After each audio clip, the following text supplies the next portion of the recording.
അപ്പോൾ എല്ലാവർക്കും സുഖമല്ലേ? കുറച്ച് നാളായില്ലേ നമ്മൾ കണ്ടിട്ട്. സാരമില്ല, ഇനി എന്നും കാണാമല്ലോ. അതുപോലെ കുറച്ച് മാറ്റങ്ങൾ ഞാൻ വരുത്തിയിട്ടുണ്ട് നമ്മുടെ യൂട്യൂബ് ചാനലിന്. പേരൊന്ന് ചെറുതായിട്ട് മാറ്റി, പക്ഷേ കുഴപ്പമില്ല, നമുക്ക് അഡ്ജസ്റ്റ് ചെയ്യാം. ഗോബ്സ് ആൻഡ് ഫാമിലി കൊള്ളാം, നമുക്ക് ഇതിലും അഡ്ജസ്റ്റ് ചെയ്യാം. കാപ്പി സ്റ്റോറീസ്, എന്താ കുഴപ്പം? ഒരു കുഴപ്പമില്ല, നമ്മൾ വിഷയത്തിൽ നിന്ന് തന്നെ മാറുന്നു. ഓക്കെ, അപ്പോൾ മഴയായതുകൊണ്ട് ഞങ്ങൾക്കും ക്രേവിങ്സ് ഉണ്ടായി മാഗി കഴിക്കാനായിട്ട്. അപ്പോൾ ഞങ്ങൾ അടുത്തുള്ള കടയിൽ പോയി മാഗിയൊക്കെ വാങ്ങിച്ച് ഉണ്ടാക്കി ഞങ്ങളെല്ലാവരും കൂടെ അങ്ങ് ആസ്വദിച്ച് കഴിച്ചു.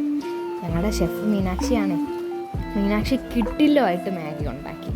ഗീവിൻ്റെ സ്പെഷ്യൽ കട്ടൻ കാപ്പി ഉണ്ടായി. രണ്ടും കൂടെ ആയപ്പോൾ അന്തസ് എന്നൊക്കെ അല്ലേ പറയാം. നല്ല ടേസ്റ്റായിരുന്നു. ഞങ്ങളുടെ ഉച്ചക്കത്തെ ഫുഡ് അതായിരുന്നു.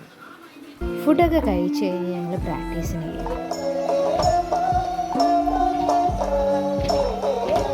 സെക്കൻഡ് ഇയേഴ്സായി അതിൻ്റേതായ കടുപ്പങ്ങളെല്ലാം ഉണ്ട്. അപ്പോൾ ബാക്കി എക്സാമിനെ കുറിച്ചുള്ള വിശേഷം നമുക്ക് അടുത്ത വ്ലോഗിൽ കാണാം. അപ്പോൾ എല്ലാവർക്കും ബൈ ഫ്രം കാപ്പി സ്റ്റോറീസ്.